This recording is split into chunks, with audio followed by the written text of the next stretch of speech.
My name is Tristan Shore, and ordinarily, I thrive on calm and harmony. Life is too fleeting to waste on trivial spats, at least, that's what I used to believe. One recent afternoon, I discovered exactly how easily that peace can unravel. I was standing in my own backyard, the private haven I cherish in the leafy suburb of Aurora Meadows. Dressed in my snug ocean blue swim briefs, I felt a surge of anticipation for a quiet dip in the refreshingly bright turquoise waters of my pool. I had carved out a sliver of my hectic schedule as a software architect for this moment of tranquility.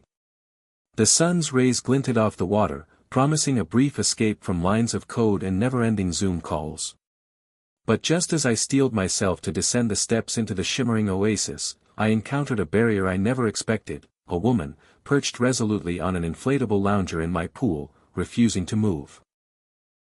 Even at a distance, I could discern her stiff posture and an expression like she'd swallowed an entire lemon in one gulp.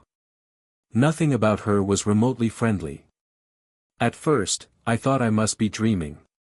It was unthinkable, a stranger sitting in my backyard pool as if it were a public facility, and that stranger was also quite hostile. "Excuse me?" I asked, trying to maintain composure. She turned sharply, her gaze radiating a profound displeasure. "Absolutely not," she declared. "You're not going to flaunt yourself in that attire in a respectable neighborhood like ours." For a beat, I was too stunned to speak. Then, my exasperation took hold. I asked her who she was and why, exactly, she believed she had any say in what I wore by my own pool. She replied with a sneering introduction. Her name was Valerie Warwick, and she considered herself the neighborhood's unofficial guardian of decency. My presence, clad in minimal swimwear, was apparently an eyesore for the proper residents. It was absurd, like a scene lifted straight from a low-budget comedy, yet this was my real life. Valerie refused to let me pass, brandishing her scorn as though it were a legal right. She hurled hints of prejudiced remarks and threatened to contact authorities, all while ignoring the indisputable fact, this was my home. As she spewed her complaints, I couldn't help recalling my many years of quiet living here, free of drama. Her words, laden with references to the likes of you, and warnings about the children, settled in my mind with a bitter aftertaste. Something about her aggression seemed oddly personal, as though she was projecting her own insecurities onto me. The dissonance of a self-righteous stranger occupying my pool, uninvited, grew more bizarre by the second. It was then I recognized the day's tranquility had fractured irrevocably. No quiet swim would happen until I confronted this intruder's audacity. With a determined sigh, I faced her fully, bracing for the confrontation to come. Little did I know that this bizarre encounter would soon plunge me into a chain of revelations, and a side of Aurora Meadows I never anticipated discovering. The day my private oasis turned into a battleground was supposed to be perfectly ordinary. I, Tristan Shore, had planned no excitement beyond relaxing in my ocean blue swim briefs and savoring a long overdue dip in my own backyard pool. Instead, I found myself locked in a standoff with Valerie Warwick, the self-styled enforcer of all that is proper in the suburb of Aurora Meadows. I was still reeling from our initial exchange when the conversation took a bizarre turn. Valerie, determined to remain floating on her inflatable chair, insisted that my pool was not suitable for the likes of you. I tried to keep calm, my usual trait. Yet her words bristled with prejudice that was difficult to ignore. "What exactly is my kind?" I asked quietly, forcing my tone to stay level. She responded with a vague condemnation referencing neighborhood standards. The more she spoke, the less sense her argument made, highlighting a prejudiced stance rather than any legitimate concern. Determined not to stoop to her level, I appealed to logic. This was my pool, on my fenced property. No children were around, no neighbors were forced to witness anything they didn't wish to see.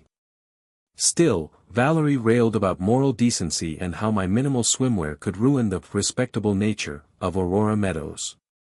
She peppered her tirade with ominous threats. She'd ring up her network of neighborhood contacts, she'd alert authorities, she'd complain to any possible committee that might listen. Each new threat grew more ludicrous than the last, but in her mind, she was valiantly defending the community from an imagined menace. Even so, I noticed something off in her outrage, an oddly theatrical quality. She brandished her remarks like she was performing for a hidden audience, using uncomfortably sweeping statements and personal jabs that barely masked deeper insecurities. My frustration rose to the surface, and I threatened to call the police myself if she didn't exit my property. This triggered an even more dramatic reaction. Valerie declared she beat me to it, fishing out her phone with a self-assured flourish. While she was preoccupied on the line, her shrill voice describing me as some public menace, I resolved to document the fiasco. Slipping out my phone, I started recording. Not that I intended to go viral, but the sense of outrageousness was too thick to ignore. It felt like a scene from a surreal comedy, me, a mild-mannered software architect, in a standoff with a stranger in my pool. No scriptwriter could have penned something so absurd. Just as her rant began to crescendo, a neighbor's voice cut through the air, commanding attention. Turning, I found Dr. Bernice Foster, who lived next door, peering over our shared hedge with a stony expression. Dr. Foster was the last person I'd expected. She was known for her quiet generosity rather than confrontation. Yet, there she stood, demanding to know what in the world Valerie was doing. The moment was unforgettable. Valerie faltered, stuttering about her concerns. Dr. Foster, in a voice tempered by years of no-nonsense practicality, called out the reality, that I owned this property, that I'd always been a considerate neighbor, and that any meltdown about my swim briefs was patently ridiculous. She mentioned all the times I'd helped shovel snow from the sidewalk or updated my landscaping without a word of complaint from the community. Valerie's composure finally cracked. She attempted to explain that she was defending the moral fiber of Aurora Meadows, but Dr. Foster dismissed it as nonsense. Swiftly, she turned the conversation into a powerful lecture on empathy and minding one's own business, her stance reflecting the sentiments of neighbors who'd had enough of petty policing. Then, as if lured by Dr. Foster's booming call, other neighbors arrived. They, too, began adding their voices. Some expressed disbelief at Valerie's gall, while others unleashed pointed criticisms about her intrusive patterns of behavior. It was mesmerizing to watch Valerie's aura of confidence disintegrate under the harsh glare of communal disapproval.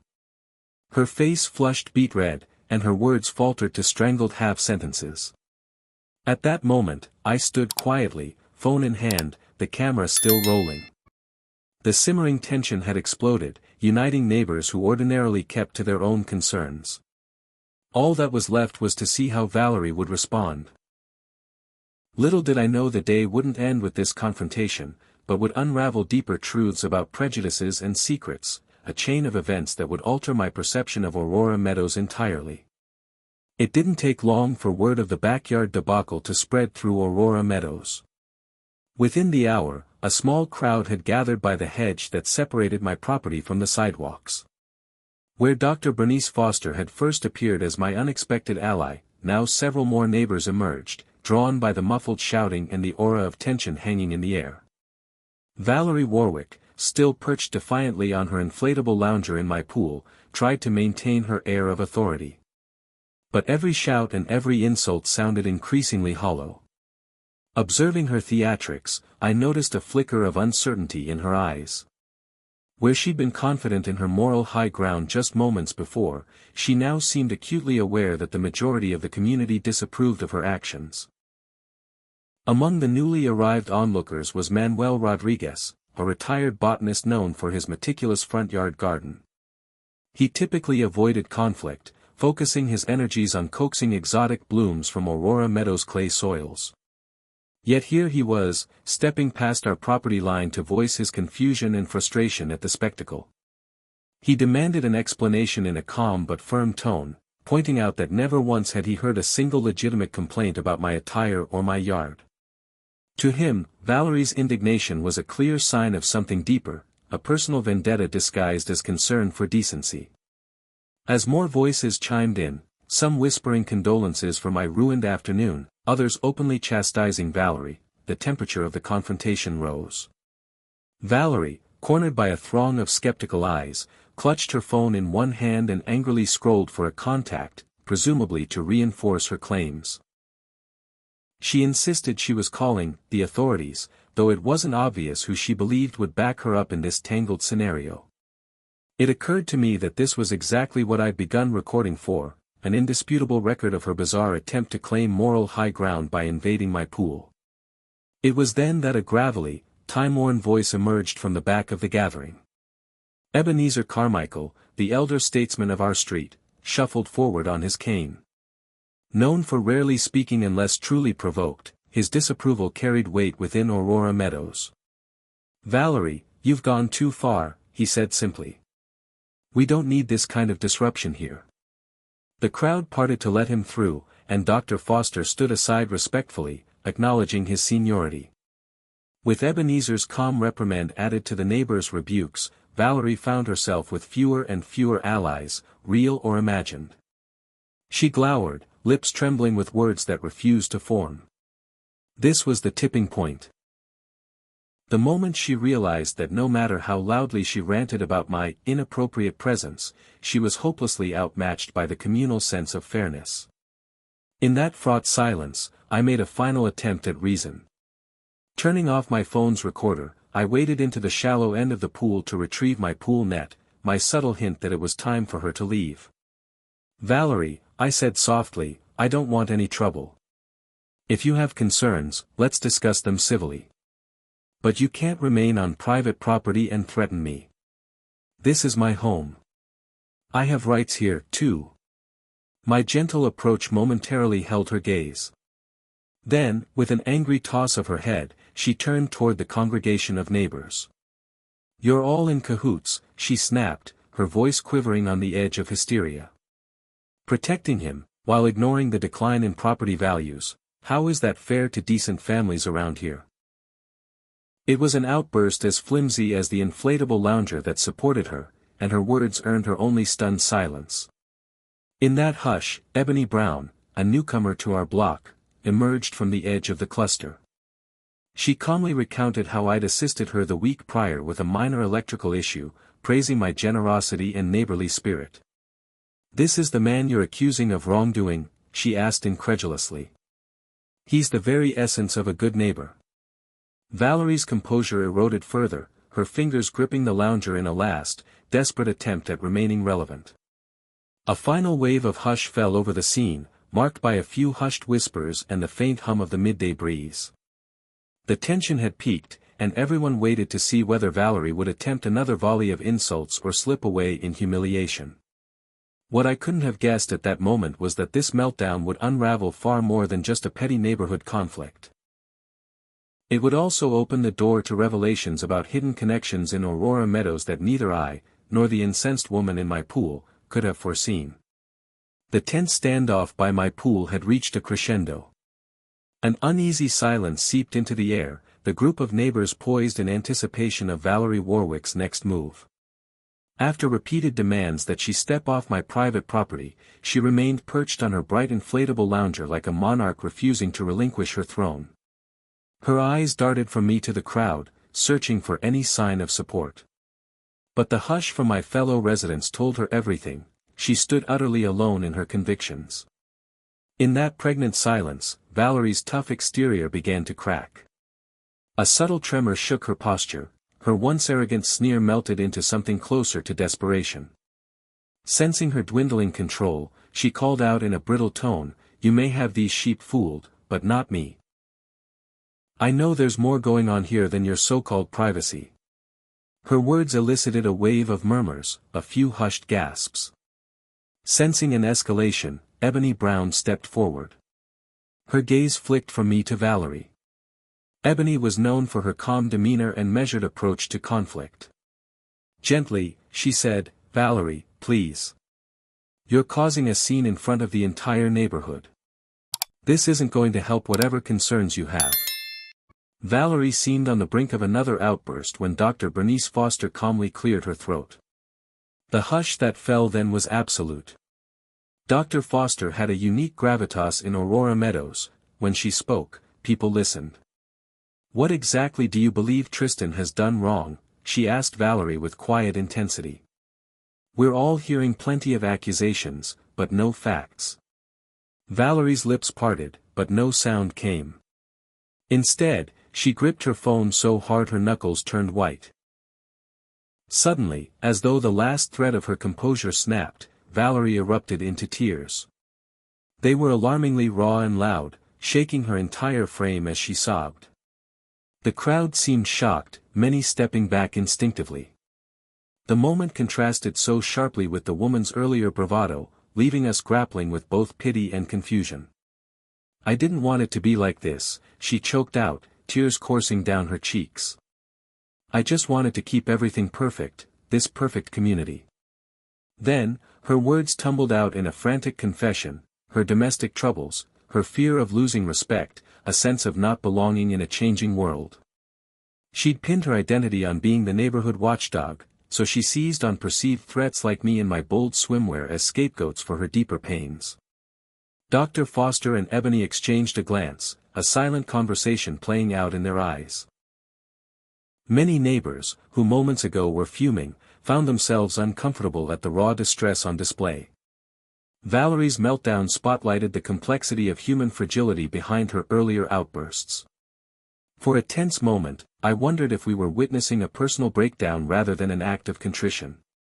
Then came something that changed the tenor of the entire confrontation. Valerie's phone slipped from her hand, clattering against the pool deck.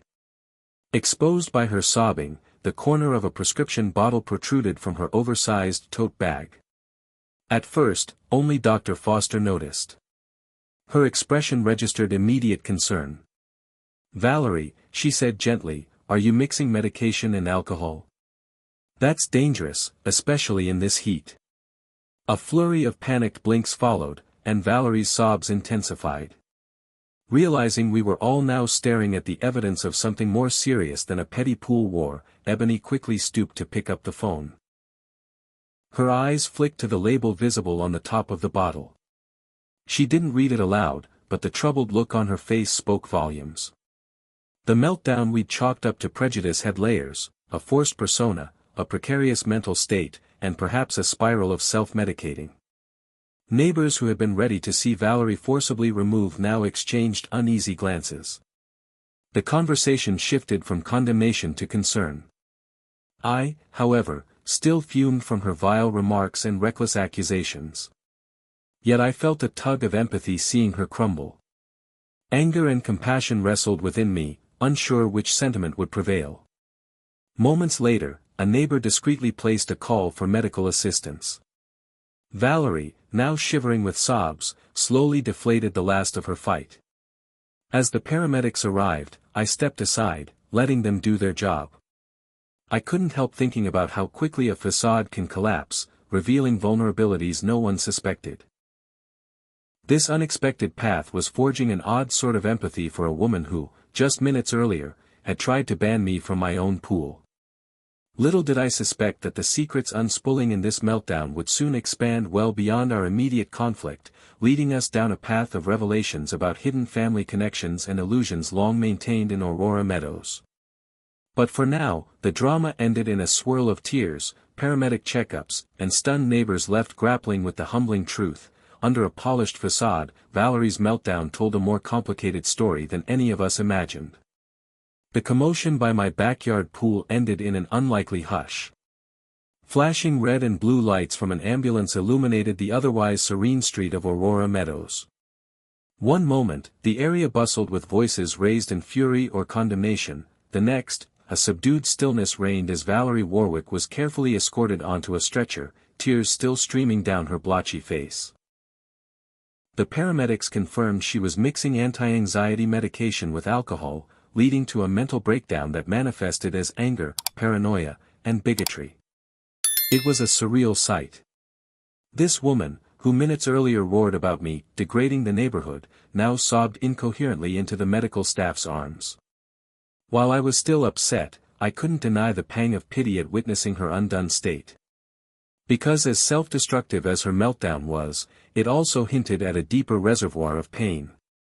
Neighbors watched from driveways and windows with a mixture of discomfort and curiosity. After seeing paramedics load Valerie into the ambulance, Ebony Brown and Dr. Bernice Foster stepped back from the swirling chaos. They looked visibly shaken. Ebony glanced at me, her expression heavy with empathy. "Tristan, I'm so sorry this happened in your space," she said quietly, placing a gentle hand on my shoulder. "But given what we just witnessed, I suspect there's more going on than just prejudice." I nodded, still reeling from the confrontation. "She accused me of so much," I mumbled, "yet I can't help but feel sorry for how it ended." Dr. Foster gave a slow, solemn nod. "Sometimes," she replied, "the loudest fights are rooted in the deepest hurts. She might have projected her own fears onto you." Not long after, the ambulance pulled away, leaving a hush like the calm after a tempest. The impromptu crowd disbanded, and I found myself alone, standing at the edge of the pool that had sparked this entire fiasco. The water now lapped gently, as though indifferent to the day's emotional fireworks. A few neighbors lingered, uncertain how to respond to what they'd just witnessed. Manuel Rodriguez approached, brow furrowed. "You all right, Tristan?" he asked in a subdued voice. I swallowed hard and nodded, managing a faint smile. "I'll be fine." This was unexpected, to say the least. Manuel nodded sympathetically before returning to his own yard. Returning inside my home, I tried to process everything. My quiet afternoon of sunbathing and relaxation had turned into an exposé of bigotry, culminating in a meltdown that might have veered into tragedy if not for neighbors stepping in. Still wearing my ocean blue swim briefs, I felt far from at ease.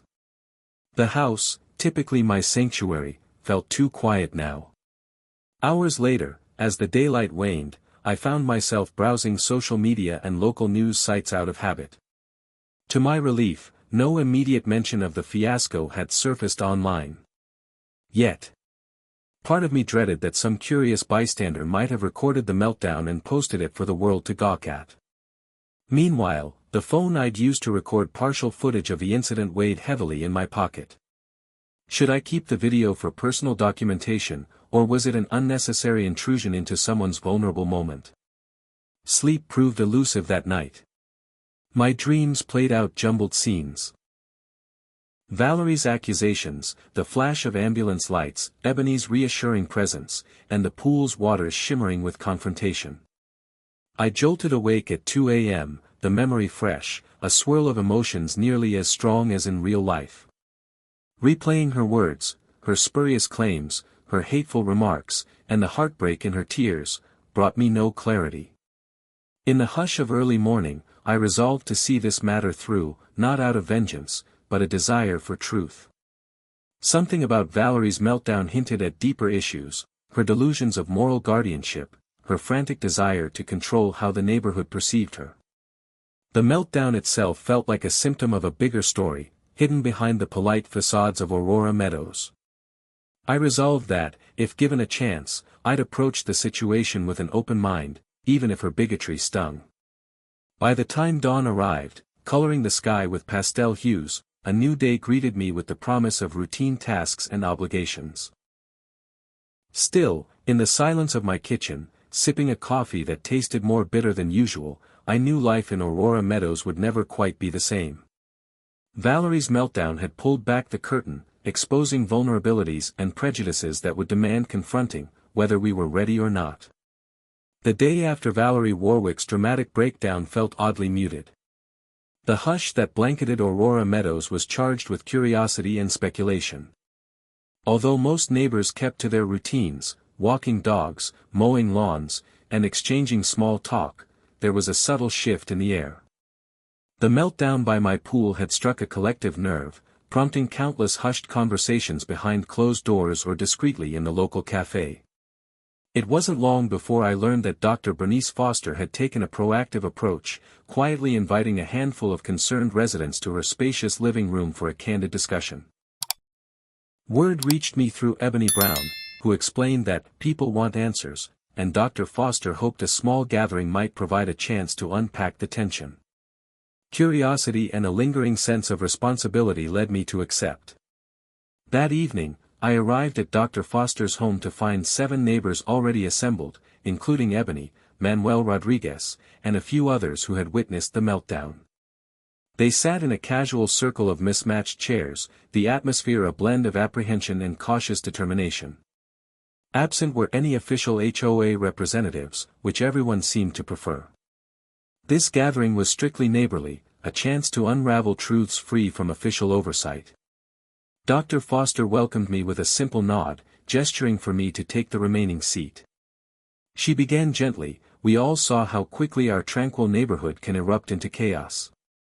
I think we can agree none of us want to see a repeat of that scene. But to prevent it, we need to understand what brought Valerie to that point, and how our community can do better." I recounted my perspective, from the initial confrontation in my own pool to the shocking reveal of Valerie's medication and apparent anxiety. Ebony added how shaken everyone was by seeing Valerie's meltdown escalate so abruptly. The group sat in thoughtful silence, absorbing the revelations and the possibility that unresolved stress or mental health issues might lie beneath her prejudice. In the hush that followed, Manuel Rodriguez spoke up, admitting he'd previously dismissed Valerie's complaints about minimal swimwear or minor property violations as typical suburban meddling. But, he added, eyes downcast, maybe I should have intervened sooner. If she'd had someone to talk to, someone to keep her impulses in check, maybe it wouldn't have come to this. That remark sparked debate. How much was personal accountability versus community responsibility? Some insisted Valerie's bigotry shouldn't be excused, no matter her mental state. Others argued that ignoring deeper problems only let them fester. The conversation flowed between compassion and condemnation, culminating in a shared consensus. Prejudice remained inexcusable, yet empathy for her meltdown might be warranted if it was indeed fueled by crisis. As these discussions continued, Ebony noted a crucial piece of the puzzle, a silver locket she'd glimpsed in Valerie's possession. She described how, according to rumors, that locket held clues to a complicated family lineage that might tie back to local families with diverse backgrounds. The group murmured in surprise at the possibility of hidden genealogical connections, especially given how vehemently Valerie had judged me for simply existing in my own backyard. Could it be that her meltdown sprang from self-hatred or denial about her own heritage? While this speculation fascinated me, it also felt uncomfortably personal.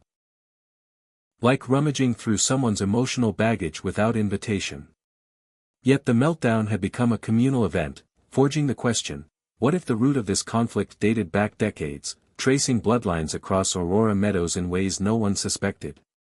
Before we adjourned, Dr. Foster proposed an idea, a coordinated approach to support mental health within the neighborhood. She suggested that we reach out discreetly to medical professionals or mental health advocates who could engage residents struggling with stress and anxiety. The plan included a set of guidelines for dealing with personal confrontations, advocating empathy alongside accountability for harmful actions. We parted with a fragile sense of unity, an unlikely union of concerned neighbors, as Ebony put it with a wry smile. I left Dr. Foster's living room feeling both a lingering heaviness and the faint stirrings of hope. Valerie's meltdown had tested our community's bonds, but it also catalyzed a willingness to face the unspoken tension simmering beneath our suburban calm. The next steps would undoubtedly unearth more secrets, for the swirl of rumors about a hidden family connection was too intriguing to ignore. Through it all, my neighborly conviction grew: bigotry or meltdown, every soul in Aurora Meadows deserved the chance for genuine healing. One gray afternoon, I found myself sitting at my dining table, sunlight filtering weakly through the curtains. News of Valerie's meltdown still reverberated through Aurora Meadows, though the immediate shock had subsided. According to local whisperings, Valerie was under psychiatric care, leaving a notable hush in her once boisterous presence. But Ebony's hint about a mysterious silver locket lingered in my mind. If there truly was a hidden connection swirling around, I needed to confirm it. Summoning my unquenchable curiosity, I decided to rummage through the historical archives stored at Aurora Meadows' small public library. The library, an unassuming brick structure near City Hall, contained dusty records of old families, property deeds, and local genealogies, a treasure trove for the determined. I arrived amid the hush of turned pages and softly clicking keyboards. The archivist, a spry older woman named Martha Caldwell, greeted me with a polite smile. When I explained my vague search for genealogical links between local families, she flashed a knowing look. "You're not the first to suspect some hidden lineage here," she said kindly. "What do you have in mind?" I described Ebony's mention of the silver locket, surmising it might trace back to older families who'd once lived in the region. Martha nodded and led me to a narrow aisle brimming with battered ledgers. For the better part of an afternoon, I sifted through property records, marriage announcements, and birth certificates from decades past. The pages smelled of must and ancient memories. Eventually, I stumbled upon a recurring surname, Westcott. A name that didn't appear in the current rosters but was intricately woven into older records. A certain Rose Westcott had married into the family that once owned land next to my property. The pattern hinted that this old family line might be related to Valerie's father's side. Piece by piece, the story emerged. Rose Westcott had a child out of wedlock, scandalous in that era, and the father was rumored to be of mixed heritage. The hush of the library's corner read like a stage as I traced the lines from Westcott to the Warwicks, bridging a gap that spanned generations. Notes scribbled in the margins of an ancient ledger even referenced a silver locket, supposedly handed down from mother to daughter. Could that locket be the very same one Ebony spotted clutched in Valerie's grip on the day of her meltdown? The possibility sent a chill through me. If Valerie indeed descended from a line that included a man of color, her bigoted outburst took on a tragic irony. Was she unconsciously lashing out, struggling to bury a part of her heritage? Lost in thought, I nearly jumped when Martha gently tapped my shoulder. "Find something interesting," she teased, glancing at the array of old papers I'd spread across the table. I hesitated before confiding in her about my suspicion. She listened patiently, then offered, "This community is full of layered histories. You might be unraveling a secret that even your, let's say, confrontation partner doesn't fully comprehend." Emboldened, I photocopied the relevant pages, scanning them into a digital folder I labeled Unknown Ties. The entire ride home, my mind spun with the implications. Valerie's meltdown might indeed have stemmed from a potent mixture of personal crisis, undisclosed ancestry, and a misguided sense of superiority. The puzzle felt equal parts heartbreaking and revealing. At home, I spread the documents across my desk to study them more carefully. Dates, names, property lines, the tapestry of Aurora Meadows' past gleamed with potential clues. One detail stood out, a mention of a family dispute that had erupted decades ago, rumored to revolve around claims of unsuitable matches and threats of disinheritance. The notes were fleeting, but the tone suggested a major rift, exactly the sort that could sow seeds of secrecy in future descendants. As I filed each piece away, I realized I teetered on the cusp of intruding into deeply personal territory. On the other hand, Valerie's meltdown had already spilled her secrets into the public domain, or at least teased them. Perhaps the revelation of her background would help her come to terms with her internal turmoil. If she could face it, she might find a path to healing and acceptance. Yet, how could I present this to her without seeming vindictive? In the waning light of evening, I quietly resolved to consult Ebony and Dr. Foster before proceeding. If anyone would handle this discovery with sensitivity, it was them. While the fiasco around my pool had begun as a comedic standoff, the layers beneath hinted at a more profound moral, that every prejudice might be anchored in a deeper, often hidden story. And in Aurora Meadows, secrets never stayed buried for long. I returned from my research at the local archives with a folder stuffed full of photocopied pages, property deeds, faded genealogical charts, and a cluster of cryptic family anecdotes. These materials, collected under the label Unknown Ties, hinted at a possible link between Valerie Warwick's family and older, interwoven lineages that shaped Aurora Meadows. Part of me doubted whether I should proceed, but Ebony Brown's calm support echoed in my mind. It's better to know the truth than to let ignorance and fear run rampant. The following evening, I invited Ebony and Dr. Bernice Foster over to my dining room for a more private discussion. As we nursed cups of herbal tea, I carefully spread the documents across the table, walking them through the key points I'd discovered: ancestral lines once hidden by shame, rumors of disapproved marriages, and a silver locket recurring in family records. They listened intently, eyebrows lifting when they spotted the references to old property lines near my own home. We weighed the ethical dilemma. Valerie's meltdown had thrust her personal problems into public view, but uncovering her deeply private lineage could be another breach of her privacy. Was it truly our place to confront her with genealogical evidence she might not want to hear? Dr. Foster, pursing her lips, contended that shedding light on one's heritage could be the catalyst for coming to terms with it. Ebony nodded, acknowledging that ignoring history typically did more harm than good. Finally, we decided on a cautious course. Ebony would discreetly reach out to Valerie's close friend or family member, if one could be identified. If there was no suitable mediator, then and only then would one of us approach Valerie directly.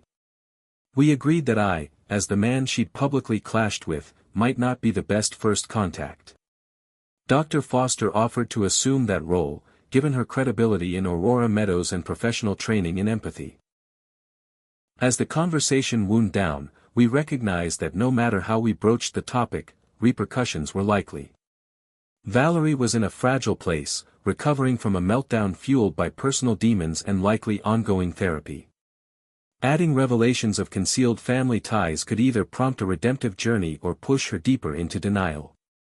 Yet ignoring the truth felt akin to perpetuating the very cycle of prejudice we aimed to end. By the time we finished our tea, the plan was set. I promised to keep the original documents safely stored, offering Dr. Foster scanned copies for potential reference.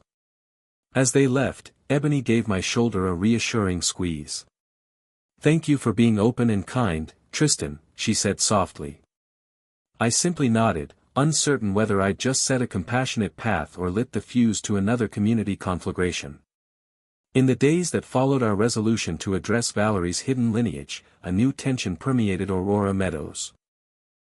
Although her meltdown had receded from neighborhood gossip, whispers persisted about her whereabouts and ongoing therapy.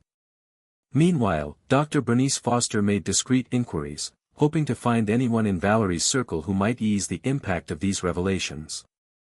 Quietly, Dr. Foster discovered a possible conduit, a cousin from Valerie's mother's side named Moira Llewellyn, known to be her occasional confidant.